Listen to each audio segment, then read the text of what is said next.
Hello प्यारे दोस्तों, आप सभी का स्वागत है स्टडी लिंक क्लासेस के यूट्यूब चैनल पे। तो मैं आशा करता हूँ कि आप इससे रिलेटेड पिछला वीडियोस जो 2 हुआ था वो देख लिए थे। हम लोग अपना फिजिक्स स्टार्ट किए थे और फिजिक्स में टर्म 2 में आने वाला फर्स्ट चैप्टर जो था आपका ग्रेविटेशन था। तो हम लोग ग्रेविटेशन स्टार्ट किए थे, जिसमें हम लोग history of gravitation, universal laws of gravitation, Kepler's laws of planetary motions और derivation of F is inversely proportional to 1/r², ये हम लोग देख लिए थे। और अब हम लोग जो देखने वाले हैं वो है स्मॉल जी, और उसके बाद हम लोग इसी से रिलेटेड डिफरेंसेस देखेंगे और हम लोग मास एंड वेट के बीच में डिफरेंस देखेंगे और मास और वेट क्या है ये हम लोग रिलेशन देखेंगे इसके बीच, और इसका हम लोग डेफिनेशन देखेंगे। और उसके बाद जो है हम लोग फ्री फॉल वाले टॉपिक पे आएंगे। तो उससे पहले हम लोग जो हैं वो देखना वाले हैं कि स्मॉल जी क्या होता है। और उससे पहले जो प्रीवियस वीडियो में हम लोग पढ़े थे उसका एक शॉर्ट रिवीजन यहाँ मैं करवाना चाहता हूँ आपको। तो हम लोग देखे थे केपलर्स लॉ। पहला लॉ क्या था? Law of orbit. First law था केपलर का। सेकेंड लॉ जो था law of areal velocity. Third law था R cube is directly proportional to T square और R cube by T square is equal to constant. ये था 3 laws Kepler's का, Kepler's laws.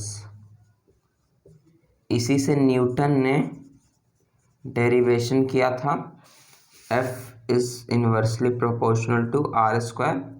ये कैसे किया था? सेंट्रीपिटल फोर्स के हेल्प से किया था, जो था आपका mv²/r। F is equal to mv²/r। इसमें F is proportional to v²/r। m is constant. और यहाँ से इसको हम लोग इक्वेशन फर्स्ट कंसिडर किए थे। v is equal to 2πr/t, जहाँ ये आपका था एक सर्कुलर पाथ का circumference, means distance travel circumference divided by time taken, ये था। तो 2r इसमें हमेशा 2π जो है हमेशा कांस्टेंट रहता है, तो v is proportional to r/t। इसके आगे था स्क्वायरिंग बोथ साइड, तो v² is proportional to r²/t²। इसमें फिर हम लोग v² is proportional to r³/t² into 1/r। इससे r से r³ कैंसिल हो जाए तो r² देगा। हम लोग ऐसा इसलिए किए रहे क्योंकि इसका वैल्यू जो है हमेशा कांस्टेंट रहता है, ये हम लोगों ने यहाँ से देखा। ओके, तो यहाँ से v² is directly proportional to 1/r, ये हमारे पास निकल के आया। तो इसको जब वैल्यू हम लोग यहाँ पुट किए इस इक्वेशन में, सॉरी इसमें नहीं, इस इक्वेशन में, तो हम लोगों ने क्या देखा? f is proportional to v² की जगह 1/r divided by r, that is f is proportional to 1/r into 1/r।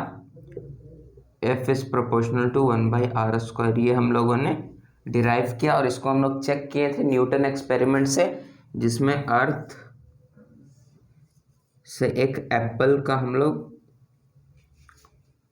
Acceleration लिए थे और अर्थ से हम लोग मून का एक्सेलरेशन लिए थे, जो था 0.00272 इंटू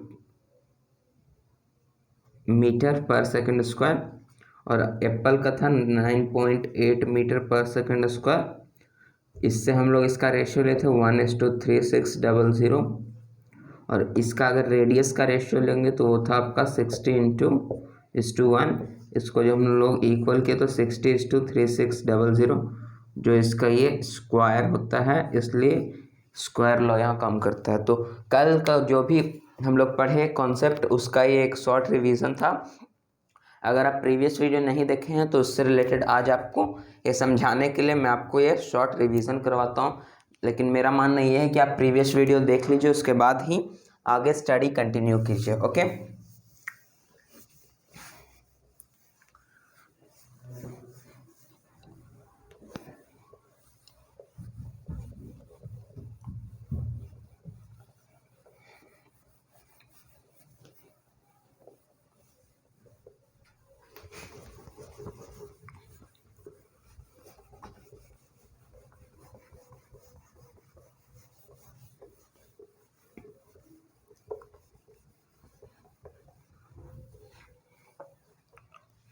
तो अगर आप अपना एनसीईआरटी बुक देखेंगे, आपका एनसीईआरटी बुक में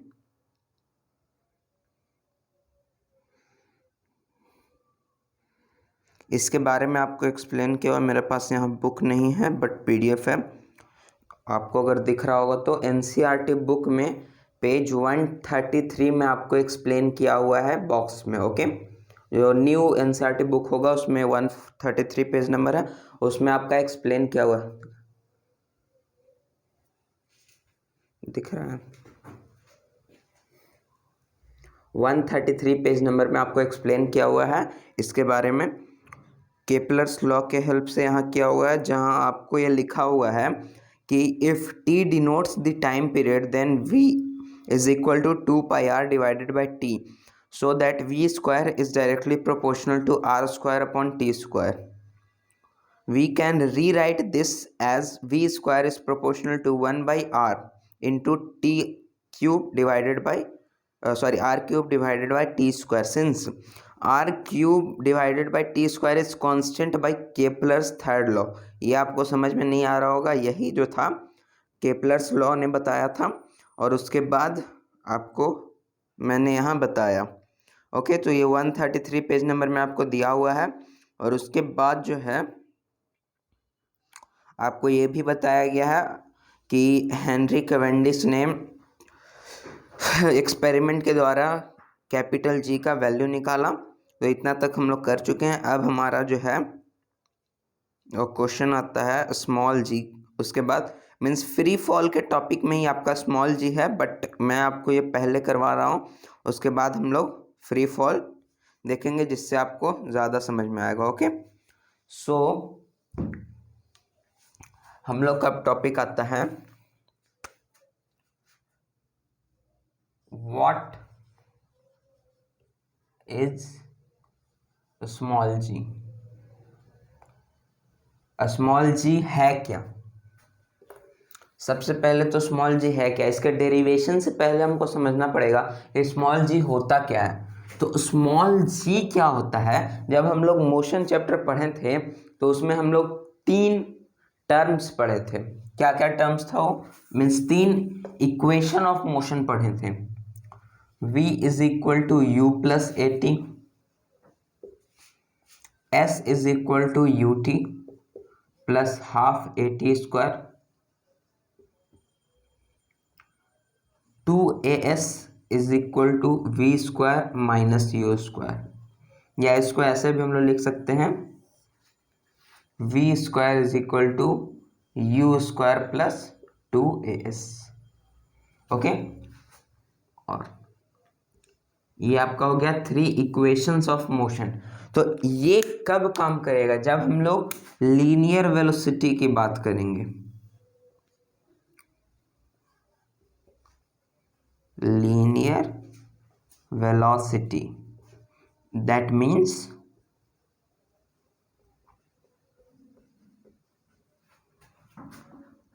speed or velocity in straight line या straight path, that is horizontal path. अगर हॉरिजॉन्टल पाथ रहता है तो हम लोग इस 3 इक्वेशंस का यूज करते हैं। बट अगर हम लोग देखें ग्रेविटेशन कैसे लगता है, वर्टिकल पाथ में लगता है। ये अर्थ है तो इसका ये सेंटर होगा, तो कोई ऑब्जेक्ट ऊपर से अर्थ के सेंटर की ओर अट्रैक्ट हो रहा है, तो ये जो होता है वर्टिकल पाथ होता है। कैसा पाथ होता है? Vertical path. तो वर्टिकल पाथ में हम लोग जो है इसमें थोड़ा सा चेंज कर देते हैं, रहता यही है सब, बस थोड़ा सा चेंज कर देते हैं। क्या चेंज करते हैं? यहां मैं लिख देता हूं, in vertical path. Vertical path पे v is equal to u plus a के जगह यहाँ हो जाता है जी टी। अब यहाँ भी g क्या है उसके बारे में मैं आपको बताऊंगा, लेकिन सबसे पहले अभी आप इसको सिर्फ देखिए। s के जगह यहाँ हो जाता है h, क्योंकि ये जो हाइट रहता है रेडियस के रिस्पेक्ट में ये परपेंडिकुलर रहता है, इसलिए बन जाता है height. h is equal to u t plus g t square. Okay, second and third one, two g h is equal to v square minus u square, और इसी को हम लोग लिखते हैं v square is equal to u square plus two g h. This is the case in vertical path. Vertical path पे ये तीन केसेस रहते हैं, first, second and third. Equation of motion है जो हम लोग डिराइव किए थे, लीनियर वेलोसिटी के लिए था, जो एक हॉरिजॉन्टल पाथ पे है। इसमें एक्सेलरेशन होता है और यहाँ होता है आपका एस। बट यहाँ आपको एक बात और ध्यान रखना है, हालांकि आपको कोई बताया हो या नहीं बताया हो, यहाँ प्लस माइनस दोनों साइन की कंसिडरेशन चलती है। ओके, प्लस माइनस दोनों साइन की कंसिडरेशन चलती है।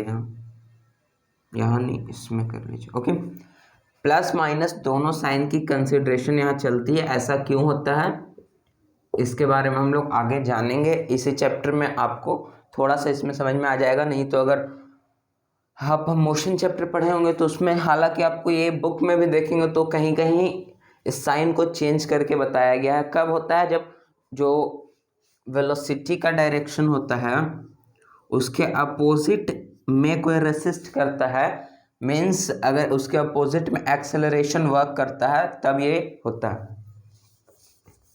ओके, जिसको हम लोग कहते हैं रिटार्डेशन। रिटार्डेशन के केस में यहाँ माइनस का यूज होता है। ओके, यहाँ माइनस का यूज होता है।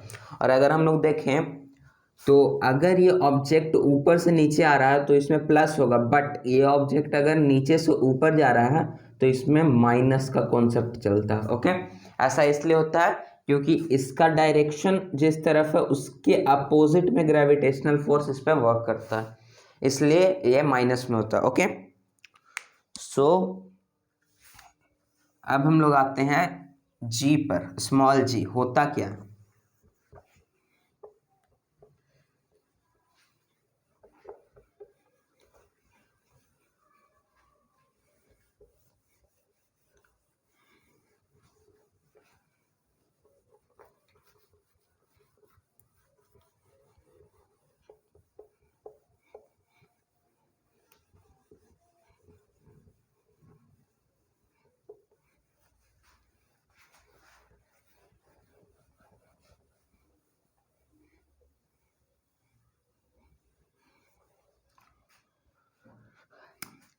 एक्सेलरेशन, ए से होता है हमारा एक्सेलरेशन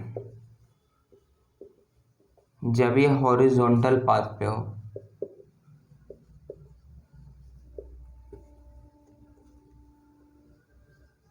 हॉरिजॉन्टल पाथ पे हो, बट अगर ये वर्टिकल पाथ मीन्स वैसा एक्सेलरेशन जो ग्रेविटेशनल फोर्स में अप्लाइड हो, वो एक्सेलरेशन को हम लोग ग्रेविटेशन एक्सेलरेशन कहते हैं।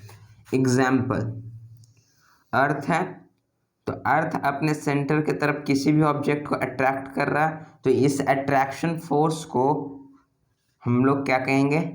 एफ। ओके। और हम लोग जानते हैं F is equal to G bracket M1, इसको M1 ना लिखकर मैं यहाँ लिख रहा हूँ capital M into small m। ऐसा क्यों, आपको थोड़ा देर में पता चल जाएगा। R square, okay. ये अब हम लोग जानते हैं, हम लोग पिछले चैप्टर में पढ़ के आए हैं कि F इज इक्वल टू होता है ma, mass into acceleration, okay. अब यहाँ जो है एक्सेलरेशन हॉरिजॉन्टल पाथ के लिए यूज होता है, बट यहाँ जो है वर्टिकल पाथ और ग्रेविटेशनल के कारण हो रहा है, इसलिए हम लोग यूज करते हैं जी। इसका मतलब gravitational acceleration, vertical path, okay. Vertical path होता है, तो यहाँ हम लोग एम ए के जगह एम जी यूज करते हैं। F is equal to m g, तो यहाँ से हम लोग देख रहे हैं F जो है एम जी के भी इक्वल, F जो है G into m square minus m by r square, sorry m into m divided by r square के भी इक्वल है। तो यहाँ से हम लोग क्या देख सकते हैं कि एम जी और ये F ये भी है, F ये भी है, तो दोनों एक दूसरे में इक्वेट हम लोग कर देते हैं। Means m g is equal to G bracket m into m by r square, ये होता है, ओके। यहाँ m से m कैंसिल हो जाता है और g is equal to g bracket m by r square हो जाता है, ओके। ऐसे हम लोग पढ़ते हैं नॉर्मली, बट यहाँ एक क्वेश्चन ये आता है, यहाँ हम लोग स्मॉल m क्यों ले रहे हैं, यहाँ स्मॉल m को क्यों कट कर रहे हैं, यहाँ हम लोग कैपिटल M भी तो कट कर सकते थे। अगर हम लोग चाहते हैं यहाँ F is equal to capital M into a भी तो ले सकते थे, और इसको कैपिटल M इंटू जी करके यहाँ कैपिटल M से कैपिटल M तो हम लोग कट कर सकते थे, लेकिन ऐसा हम लोग क्यों नहीं करते, सवाल यहाँ ये बनता है। और बहुत सारे स्टूडेंट इसको नहीं जान पाते हैं, सिर्फ ये जान लेते हैं कैपिटल जी स्मॉल जी का डेरिवेशन ऐसे होता है वगैरह वगैरह, बट ये पूरा सच नहीं है। यहाँ जो है स्मॉल m ही क्यों कट आउट होता है, इसके पीछे का रीजन क्या है।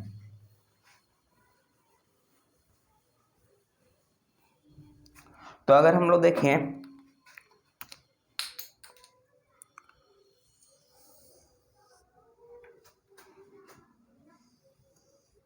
हम लोग हमेशा बड़े ऑब्जेक्ट का मास कैपिटल से डिनोट करते हैं, स्मॉल ऑब्जेक्ट का मास स्मॉल से डिनोट, इसका सेंट्रल मास हो गया, ओके। तो सेंट्रल मास ये हो गया, दोनों के बीच का डिस्टेंस r। अगर हम लोग देखें तो कैपिटल जो मीन्स बिग ऑब्जेक्ट होगा, ये स्मॉल ऑब्जेक्ट को अपने तरफ ज्यादा एक्सेलरेट करेगा। कैसे, इतना तो हम लोग जानते हैं, F is equal to m a, यहां से हम लोग लिख सकते हैं F by a is equal to m। यहां से हम लोग क्या लिख सकते हैं, m is inversely proportional to acceleration, mass ज्यादा होगा एक्सेलरेशन कम होगा, मास कम होगा एक्सेलरेशन ज्यादा होगा, ओके। क्वेश्चन यहाँ ये बनता है कि अगर हम लोग बिग मास लेते हैं, मीन्स मास ज्यादा, तो एक्सेलरेशन उसका कम होगा, इसका एक्सेलरेशन कम होगा। और अगर हम लोग देखें इसका मास कम है तो इसका एक्सेलरेशन ज्यादा होगा। इस रीजन के कारण बिग ऑब्जेक्ट को हम लोग स्टेबल कर देते हैं, क्योंकि इसका एक्सेलरेशन ज्यादा होता है। तो जो बड़ा मास, जिसका मास ज़्यादा होता है, उसका एक्सेलरेशन जो है नेग्लेजिबल होता है। मीन्स ये जो यहाँ ऑब्जेक्ट है बड़ा मास के साथ, इसका मास कैपिटल M है, मीन्स इसका यहाँ मैं लिख देता हूँ capital M is greater than small m, okay. तो इसको अगर हम लोग फोर्स वाले स्टेटमेंट पे रखें, m inversely proportional to 1/g, okay. तो इसका मास ज़्यादा है, इसका मास ज़्यादा है, तो इसका g कम होगा, इसका g कम होगा, अब यहाँ हम लोग स्मॉल m रखते हैं। स्मॉल m इसका मास कम है तो इसका g ज़्यादा होगा। ओके, छोटे ऑब्जेक्ट का g ज़्यादा होगा। एग्जाम्पल, अब हम लोग प्रैक्टिकल एग्जाम्पल लेते हैं। प्रैक्टिकल एग्जाम्पल में हम लोग लेते हैं, इस सब मास के खेल को हटाइए। अब छोटा सा एग्जाम्पल हम लोग लेते हैं। बस मैं आपसे सवाल जवाब थोड़ा करूँगा, आप उसका आंसर मुझे देते रहिएगा।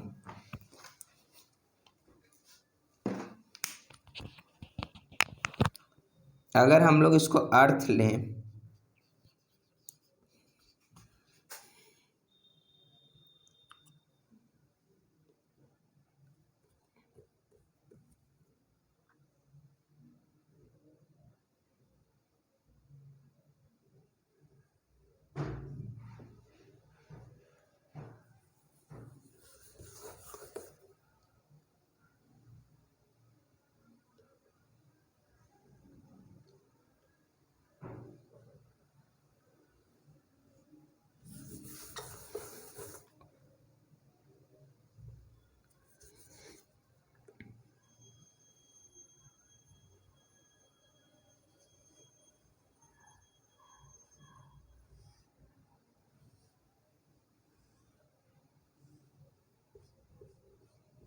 ये एक एप्पल हो गया।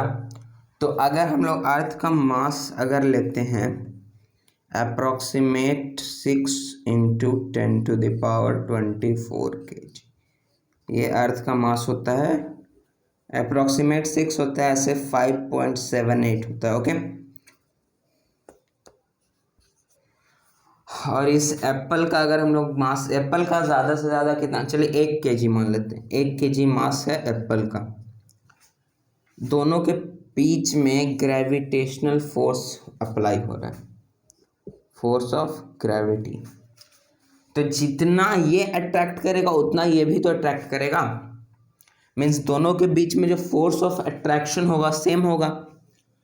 तो इसका मास ज़्यादा, बहुत ज़्यादा है एप्पल के कंपैरिजन में, तो इसका एक्सेलरेशन बहुत कम होगा। मीन्स अगर ये अर्थ है, अर्थ के ऊपर हम लोग एक एप्पल फेंकते हैं, तो क्या अर्थ ऊपर जाती है कि एप्पल नीचे आता है? क्वेश्चन ये है। तो आपका जवाब होगा एप्पल नीचे आता है। ओके, एप्पल नीचे आता है। इसका मतलब क्या हुआ कि अर्थ जो है एप्पल को अपनी ओर अट्रैक्ट कर रहा है, बट एप्पल भी तो अर्थ को अपनी ओर अट्रैक्ट करता है, क्योंकि ग्रेविटी तो दोनों के बीच में है।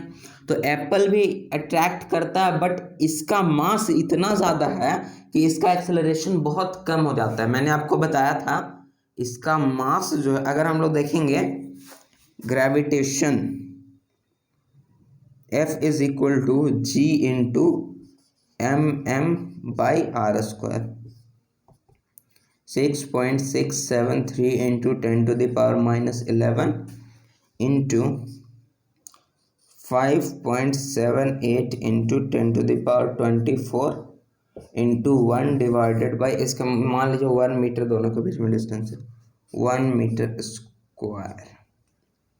तो इसको जब आप इसको भी 6 कंसिडर करके 36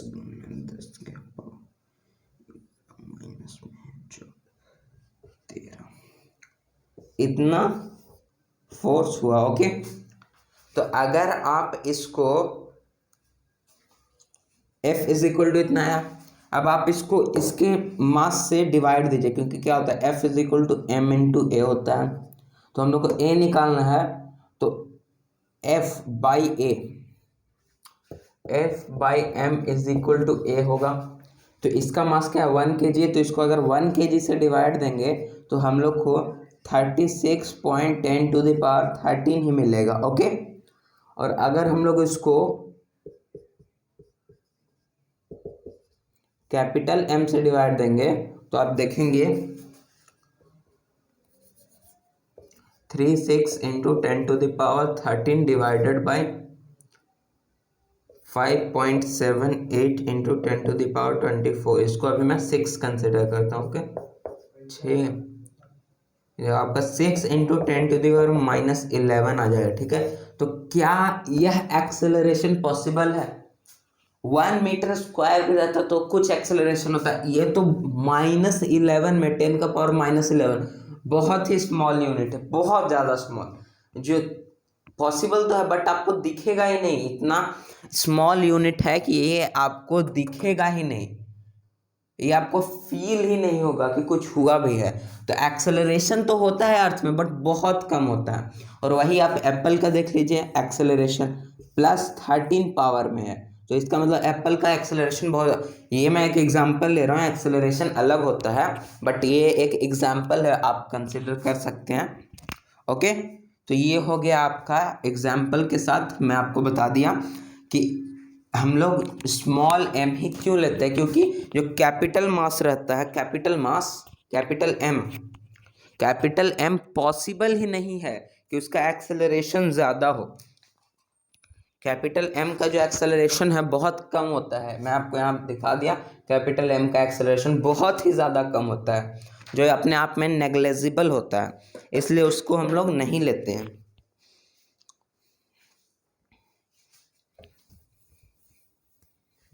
सो यहाँ तक आपको पता चल गया कि हम लोग स्मॉल एम क्यों लेते हैं। तो अब हम लोग डेरिवेशन अच्छे से करते हैं। अगर आपको पेपर में लिखना तो आप कैसे लिख सकते हैं इसको?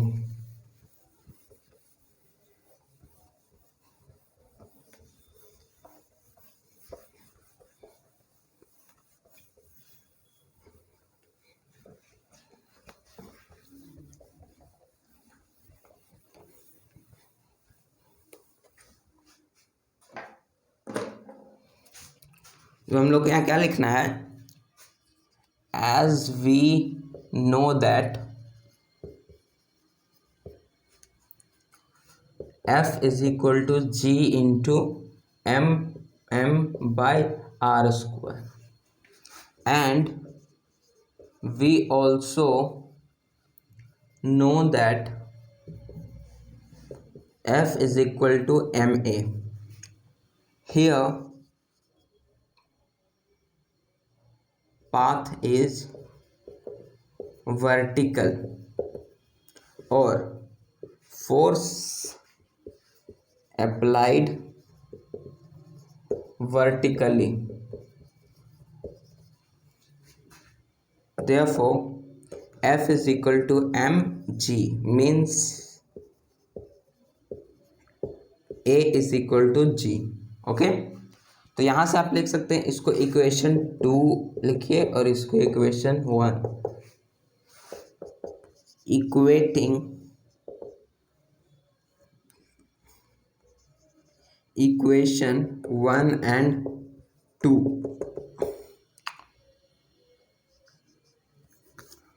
F is equal to G bracket M into M by R square and F is equal to mg. mg is equal to G M into M by R square, तो G is equal to G bracket M into M by R square into 1 by M, M से M cancel, तो G is equal to capital G, small g is equal to capital G into capital M by R square. ये होता है आपका gravitational acceleration. अब इसका value क्या होता है हम लोग उस पर बात करेंगे। सबसे पहले आप इसको देख लीजिए कि स्मॉल g कैसे निकाला जाता है, उसके बाद हम लोग इसका वैल्यू क्या होता है, कैसे उस वैल्यू को हम लोग डिराइव करते हैं, उसके बारे में चर्चा करेंगे।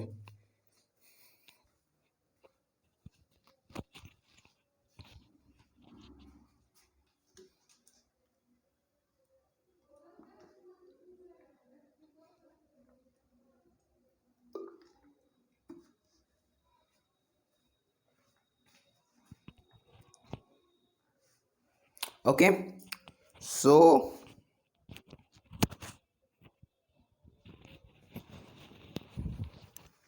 अब हम लोग आते हैं इसके वैल्यू पे कि इसका वैल्यू हम लोग कैसे डिराइव करेंगे।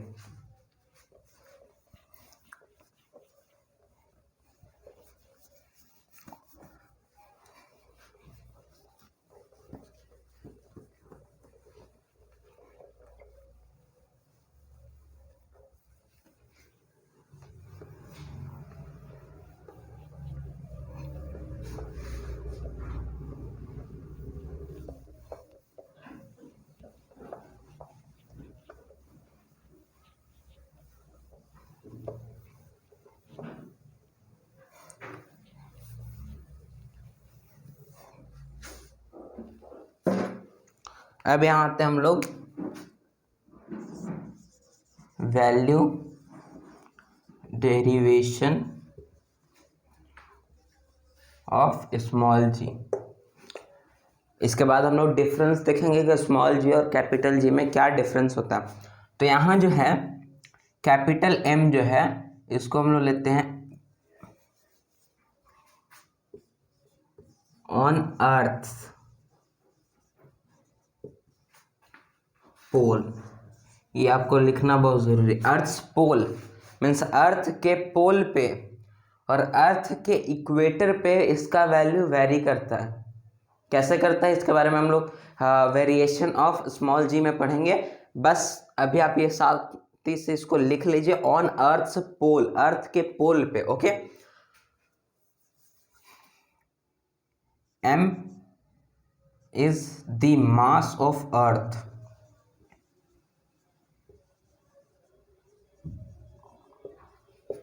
that is 6 into 10 to the power 24 kgs. r is the radius of earth,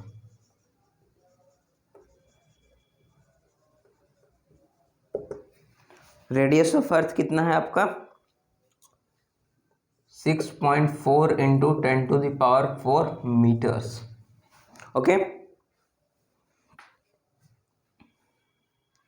तो आपका radius 6.4 into 10 to the power 4 metre है। मास आपका है इतना, और जी इज यूनिवर्सल कांस्टेंट,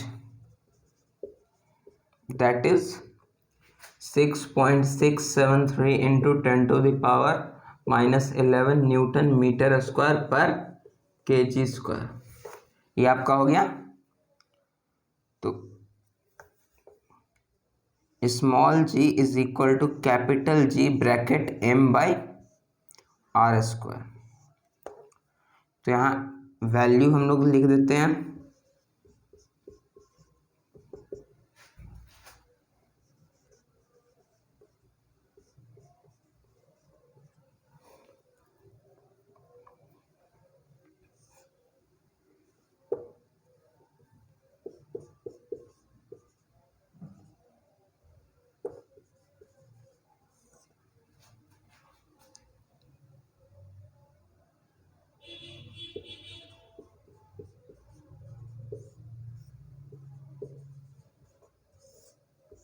इससे स्क्वायर कैंसिल, मीटर स्क्वायर से meter square cancel. Okay,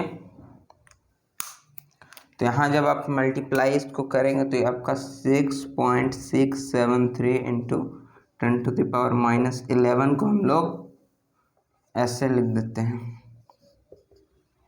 into 6 into 10 to the power 24 divided by 6.4 into 6.4 into 10 to the power 8। Okay, तो यहाँ अगर आप इसको मल्टीप्लाई करेंगे और ये आपका हो जाएगा वैल्यू न्यूटन पर केजी। तो न्यूटन क्या होता है 1 न्यूटन, आप लोग जानते हैं 1 newton is equal to 1 KG into meter per second square होता है। तो यहाँ न्यूटन का वैल्यू पटक दीजिए, KG into meter per second square divided by KG. KG से केजी कैंसिल, तो इसका यूनिट क्या होगा मीटर पर सेकेंड स्क्वायर। और ऑब्वियसली हम लोग जानते हैं कि एक्सेलरेशन है तो उसका value metre per second square में होगा। तो आप जब इसको कैलकुलेट करेंगे तो यहाँ कैलकुलेट करने का तो टाइम नहीं है, आंसर आएगा आपका 9.81 अप्रॉक्सीमेट, इतना आपका आएगा 9.81। ओके, सो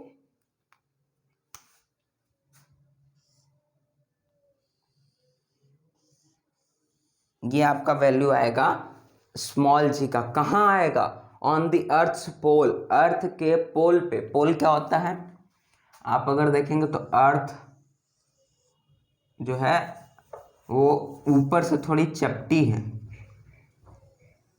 ऐसी है अर्थ। तो ये जो 90 डिग्री पे यहाँ रहता है नॉर्थ पोल और ये आपका रहेगा यहाँ साउथ पोल।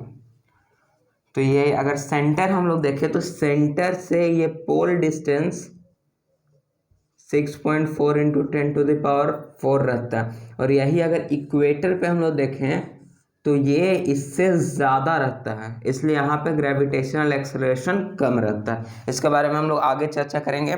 तो आप पहले इसको देख लीजिए। तो यहाँ हम लोग लिख सकते हैं 9.81 meter per second square is approximate 9.8 meter per second square. और कभी कभी आपको sometimes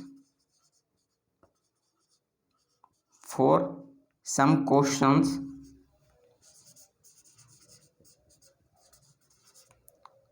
g is given as 10 meter per second square. Approximate आपको इसका वैल्यू 10 दिया रहता है। कुछ क्वेश्चंस में ही आपको ये मेंशन कर दिया जाएगा, नीचे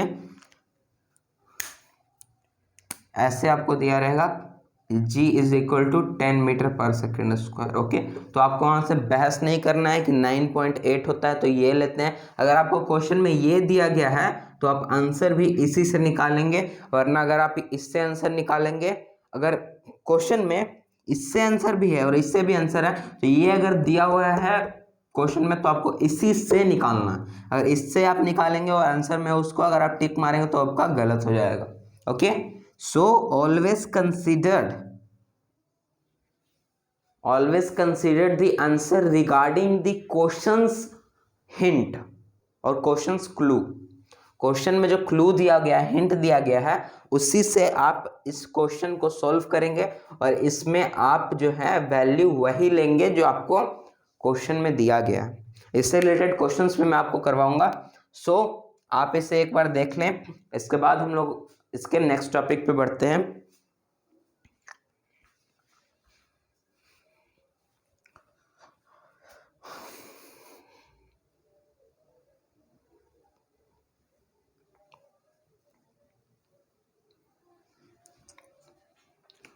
so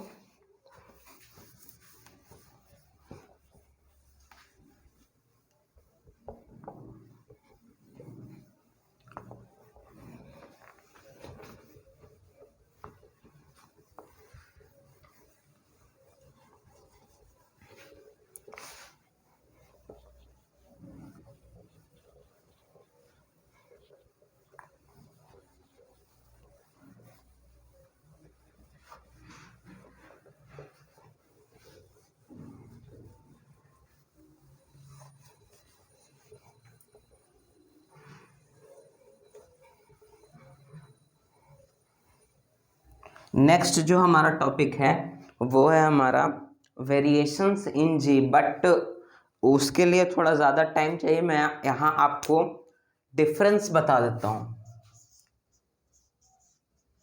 difference between small G and capital G. Okay, difference between small G and capital G, इस टॉपिक को हम लोग कंप्लीट कर लेते हैं। उसके बाद नेक्स्ट वीडियो में हम लोग वेरिएशंस देखेंगे। कैपिटल जी, स्मॉल जी। कैपिटल जी की बात करें तो it is universal constant. Okay, इसका फर्स्ट पॉइंट का बात करें, it is not other than acceleration. Okay, ये कुछ नहीं, बस एक्सेलरेशन है इन वर्टिक, ऐसे नहीं लिखे, acceleration which produces by gravity या ग्रेविटेशन, ग्रेविटेशनल फोर्स। ओके, इसका हम लोग लिखें it's value is always constant second, it's value varies from place to place.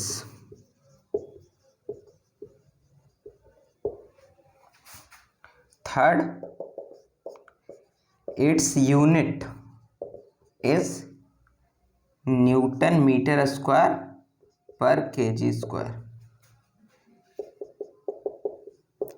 It is acceleration, hence its unit is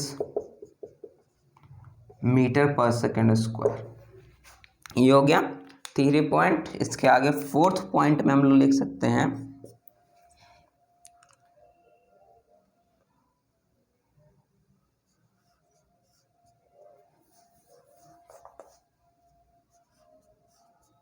it's 4th point में अगर हम लोग लिखें तो इसमें हम लोग लिख सकते हैं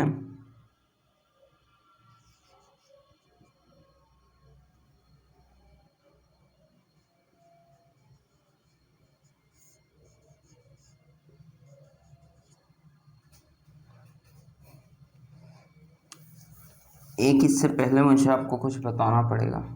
तो पहले आप ये 3 पॉइंट लिख लीजिए, उसके बाद 4th पॉइंट पे हम लोग बात करेंगे, क्योंकि 4th पॉइंट से पहले कुछ आपको बताना पड़ेगा जो मैं नहीं बताया। सो 4th पॉइंट जो है उससे पहले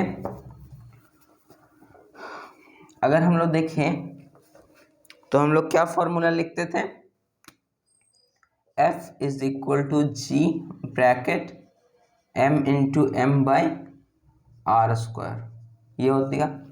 तो यहाँ अगर हम लोग देखें तो इस g को हम लोग क्या लिख सकते हैं, F into r square is equal to G into m into m. अब F r square divided by m into m is equal to G, ये होता है। इसलिए अगर देखें यहाँ न्यूटन फोर्स का रेडियस मीन्स डिस्टेंस है, तो डिस्टेंस का क्या होता है मीटर, और यहाँ स्क्वायर होता है, यहाँ मीटर स्क्वायर।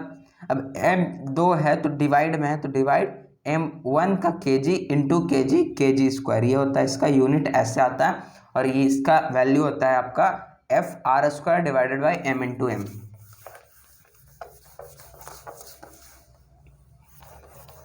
तो यहाँ 4th पॉइंट अब लिखेगा G is equal to F r square by m into m. इसका 4th पॉइंट आपका हो जाएगा small g is equal to G bracket m upon r square. ये आपका हो गया 4th पॉइंट। अगर इससे ज़्यादा तो हो सकता है, इसमें पॉसिबल है, बट आपको एक स्कूल एग्ज़ाम में इतने के लिए इनफ है। तो इससे ज़्यादा मेरे ख्याल से आपको बताना दिक्कत हो जाएगा। आप इतना ही अभी समझिए, 4 पॉइंट दोनों में मैंने आपको बताया है, उसको आप नोट डाउन कर लीजिए। सो आज की कहानी को मैं यहीं रोकना चाहूँगा। इसके आगे आपका कुछ ही टॉपिक बाकी है, उसके बाद हम लोग थ्रस्ट एंड प्रेशर वाले टॉपिक में चले जाएंगे, जो इसी से रिलेटेड है बट उसमें कॉन्सेप्ट अलग लगेंगे। ऐसे उसमें आर्किमिडीज प्रिंसिपल के बारे में भी हम लोग को पढ़ना है, प्रेशर इन लिक्विड्स भी है, बायोन्स फोर्स है, इसके बारे में हम लोग को पढ़ना है। तो चैप्टर मज़ेदार है, आराम से इसे पढ़ते जाएंगे, समझते जाएंगे। और आप हमारे टेलीग्राम चैनल में से जुड़ जाइए, जहां इससे रिलेटेड आपको PDF सारा प्रोवाइड हो जाएगा। कुछ जो टॉपिक जैसे फर्स्ट वीडियो जो हुआ उसका PDF प्रोवाइड हो चुका है, सेकंड वीडियो का हो चुका है, थर्ड वीडियो ये हो रहा है, तो इसका भी प्रोवाइड होने वाला है। जल्द ही आपको सारा कुछ मिल जाएगा। स्टडी लिंक क्लासेस PDF, ये आपका टेलीग्राम, इसका लिंक आपको डिस्क्रिप्शन में दिया हुआ है। टेलीग्राम चैनल है। स्टडी लिंक क्लासेस वाला जो टेलीग्राम चैनल है ये सिर्फ 9-10th के लिए है, ओके। और स्टडी लिंक, ये स्टडी लिंक PDF, ये टेलीग्राम चैनल आपका कंपटीशन के लिए है। ओके। सो आप इस टेलीग्राम चैनल पे जाके सारा कुछ अपने पास आप एक्सेस कर सकते हैं और हमारे तरफ से आपको फुल सब कुछ प्रोवाइड किया जाएगा और बेहतरीन ढंग से आपको प्रोवाइड करवाया जाएगा सारा कुछ। सो आप सिर्फ पढ़ते रहें और अपना तथा अपने परिवार का ख्याल रखें। सो मस्त रहें, व्यस्त रहें। मिलते हैं नेक्स्ट वीडियो में, तब तक के लिए धन्यवाद। जय हिंद, जय भारत।